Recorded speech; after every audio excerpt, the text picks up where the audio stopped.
Ambos integran una de las consultoras más prestigiosas de Córdoba y en este año tan particular además decidieron asociar sus nombres, por supuesto a tono con las nuevas tendencias. Es Subán Córdoba, que representa a Paola Subán y Gustavo Córdoba, que están asociados en esta consultora, y es la primera vez que comparten un análisis en un estudio de televisión en forma conjunta. Así que bueno, muchísimas gracias Gustavo y Paola por estar con nosotros. Una alegría para nosotros y además estamos ligados afectivamente al programa Los Turelos, ¿no? Así es. Para nosotros es muy bueno. Han estado desde los principios y ahora, bueno, juntos. Gustavo, voy a comenzar con las mediciones que ustedes han realizado. En su momento marcaron en el mes de marzo, abril, una alta adhesión de la población a la figura de Alberto Fernández, que ha caído paulatinamente en los últimos meses. ¿A qué se debe este retroceso? Aunque hubo una leve recuperación en los primeros días de diciembre, ¿a qué se debe este retroceso en líneas generales y también influye esto que se adjudica del doble comando con Cristina Kirchner? Voy por el final. Es muy fuerte la presencia de Cristina y evidentemente hay un gobierno antes de la carta y después de la carta, ¿no? Es como una marcada muy política de la cancha. De cualquier modo, yo creo que hubo una confusión de clima de opinión, ¿no?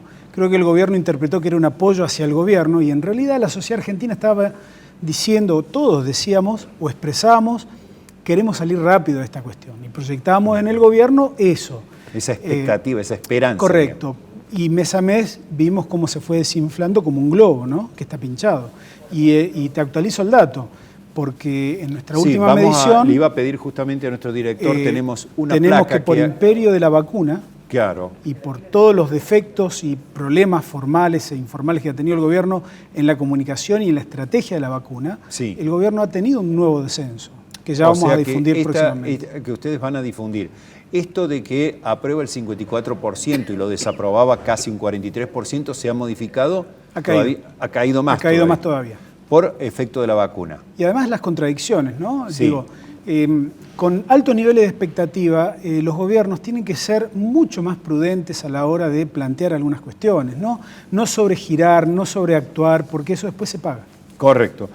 Paola, según las observaciones que han hecho ustedes en estas encuestas que hacen en forma minuciosa en todo el país, me llamó la atención que una de las cuestiones que se le reprocha a Alberto Fernández es que no logró cumplir su promesa, una de las más negativas, de unir a los argentinos y se profundizó la grieta. Esto todavía se mantiene y es parte de, digamos, de la desaprobación hacia la figura de Alberto. Bueno, sí, claramente después de un año de gestión se imponen los balances y se empieza a pasar en limpio las promesas cumplidas, las incumplidas, los aciertos, los desaciertos. Los eslogans tienen estos peligros, ¿no? Está bien. Establecer como un horizonte esperado y al cabo del tiempo, si no se van cumpliendo acabadamente esos objetivos, generan esta sensación de fracaso o de no hemos llegado con lo que nos habíamos propuesto.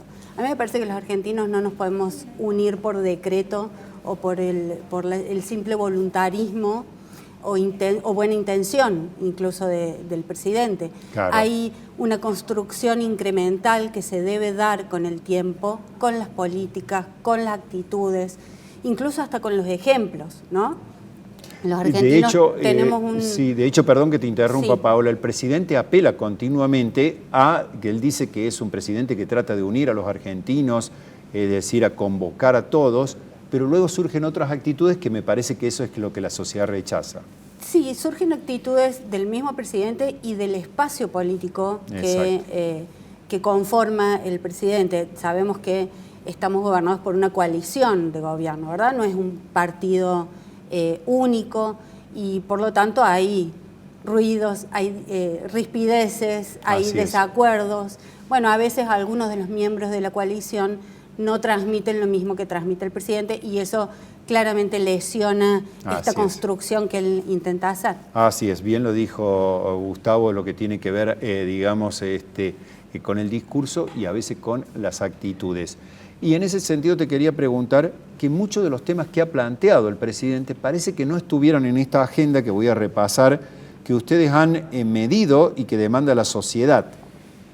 Inflación, desempleo, inseguridad, violencia, me imagino que estará vinculado a la inseguridad, pobreza.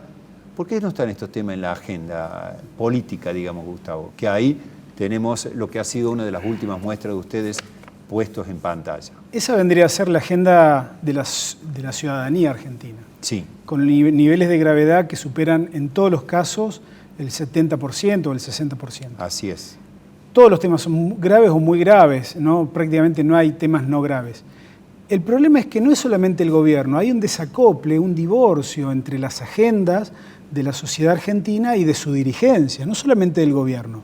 Porque si vos analizás la agenda de la política en general, yo te diría que está dominada por dos grandes temas. Uno, eliminar las PASO, suspenderlas. Exacto. Y segundo, las elecciones del 2023. Claro. Chao.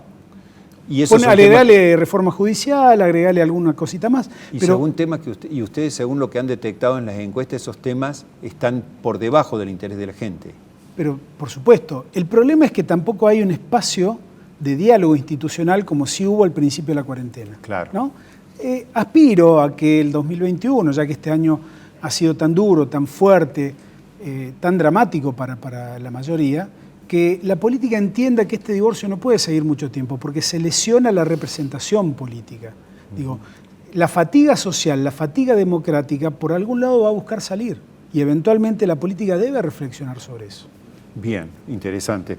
Hay un muy buen artículo de lo que es hoy la pobreza metida en los partidos políticos. Si tenemos tiempo lo analizamos. Y Paola, ustedes también detectaron en este tema de la encuesta que, por ejemplo, que todo el mundo se declara de centro, no en los extremos. Sin embargo, la grieta se ha profundizado durante este año y, por supuesto, en el 2021 no aparece una solución inmediata. Bueno, es muy buena la pregunta porque hay diversas interpretaciones en torno a la grieta.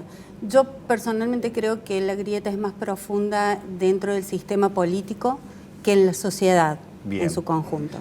Me parece que el sistema político utiliza la polarización, utiliza la grieta, utiliza la diferencia ideológica, que es muy funcional para ganar elecciones, pero que después complica al gobierno a la hora justamente de la gobernabilidad, porque impide de alguna manera establecer los consensos, establecer los acuerdos, establecer ese diálogo que hace falta institucional para poder gobernar. Y fíjate que todas las sociedades latinoamericanas, por lo menos, y si no del mundo también, están en medio de esta encrucijada y están sufriendo estos problemas que no tienen que ver exclusivamente con la pandemia, sino que son previos, ¿no? Y no solo con la cultura argentina, problemas estaban ahí antes. Exacto, lo hemos visto en Estados Unidos y en otros países que esa enorme división en España también se ha manifestado. Sí. O sea, no es solo parte de la cultura argentina, me parece, ¿no? Así es.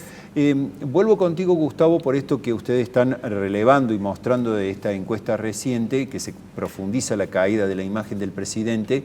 Esto tiene que ver con, por ejemplo, digamos, lo que se adjudica del doble comando, también lo que se dice por caso de que tiene un gabinete con funcionarios que no funcionan, que no tiene un plan estratégico para convencer a toda la sociedad. ¿Cuál sería lo que la gente está viendo en que no funciona de Alberto? Bueno, evidentemente que hay un replanteo para hacerse.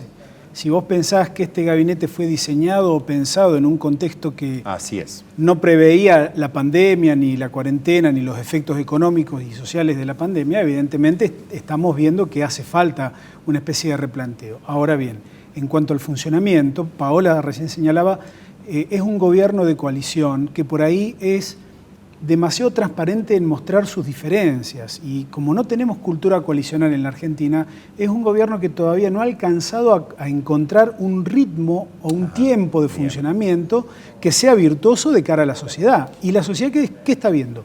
Ve los conflictos de intereses, y es como que hay incluso dos modelos de país en pugna, donde uno no le ha ganado al otro, por lo tanto no hay una disponibilidad política de una gestión como para avanzar en una dirección. Entonces siempre caemos en las contradicciones, en las grietas, en el desgaste.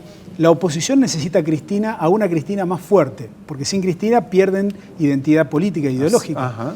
El gobierno por ahí... O sea, se revaloriza, digamos, la oposición, sus actitudes, sus posiciones en función de cuando Cristina gana protagonismo. Indudablemente, y además hay un gran actor, que es el sistema mediático nacional, que tiene también un rol político en el poder de hoy, ¿no? Es decir, uno ve determinados programas del prime time porteño y te das cuenta que hay también una bajada de línea muy puntual en esa dirección. Así es. Bueno, en esto, digamos, en Córdoba, también, digamos, Alberto Fernández tiene la misma curva que en el orden nacional, hay una valoración distinta. Por supuesto, los cordobeses tienen una imagen muy crítica de Cristina Kirchner. Yo creo que el peronismo nacional sigue sin entender de qué se trata el cordobesismo. Más allá que el cordobesismo ha pasado su época de apogeo y está en franca decadencia. Digo, hoy está encolumnado con Alberto Fernández. Está tan conurbanizado el peronismo nacional y sobre todo este gobierno del Frente de Todos en su representación política y en sus intereses. Conurbanizado. Está muy conurbanizado. Entonces no registra el interior y mucho menos la sutileza de estos cordobeses que son tan raros, que se creen más que el resto. Yo apuesto a que... Siempre en contra del puerto, digamos. Pero además hay una cuestión. Fíjate que hubo diputados cordobeses que votaron a favor del puerto, ¿no? Digo, sí. Se ha mezclado mucho porque inclusive nos topamos con una clase dirigente que la materia federalismo se la llevó a marzo. Digo, tenemos que replantearnos un montón de cosas. Ojalá el diálogo institucional prevalezca por encima de los prejuicios y por encima de esas posiciones que no tienen razón de ser, ¿no? Ojalá. Bien. Marzo creo que es poco. A mí me parece que el federalismo hoy está para repetirlo. Paola, quiero cerrar contigo, digamos, esta conversación en los sentidos de que se habla mucho de que el gobierno también perdió la confianza. Me quedó el apunte, perdón, de que las coaliciones parece que no funcionan en la Argentina, ¿no? Fue la Alianza, fue Cambiemos, etcétera. Pero bueno, quiero hablar con Paola de este tema de cómo podría recuperar el gobierno la confianza, porque en definitiva, que le vaya mal al gobierno otro año, va a chocar con las expectativas de que tiene la sociedad de que por lo menos al comenzar un año tengamos un año mejor. ¿Qué debería hacer el gobierno para recuperar la confianza en la sociedad? Bueno, yo creo que lo que nos ha marcado este año ha sido concretamente la incertidumbre, ¿no? Mucho más que otros años en los que hemos atravesado crisis de toda índole. Los argentinos estamos bastante entrenados en atravesar crisis, pero esta crisis nos ha golpeado muy duro. Sí. De hecho, los problemas que más nos preocupan a los argentinos, de acuerdo a lo que hemos podido medir, son pobreza, son desempleo, son inflación, todos indicadores, los principales que tienen que ver con la cuestión económica.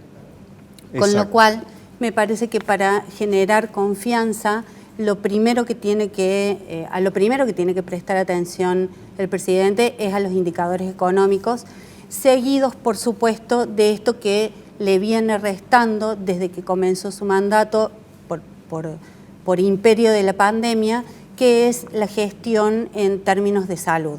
Y lo que tenemos lo que tienes, mejor dicho, concretamente entre manos en este momento, que es la logística de la aplicación de la vacuna. Correcto. Bueno, muy claros como siempre. Ha sido un gusto que estén aquí Paola Zugán y Gustavo Córdoba. Van a estar, por supuesto, a lo largo de 2021 más seguido aquí en Los Turelos. Se viene un año político. Con gusto. Bueno, felicitaciones por este nuevo perfil de la consultora y gracias por estar en Los Turelos. Muchas gracias por la invitación, como siempre.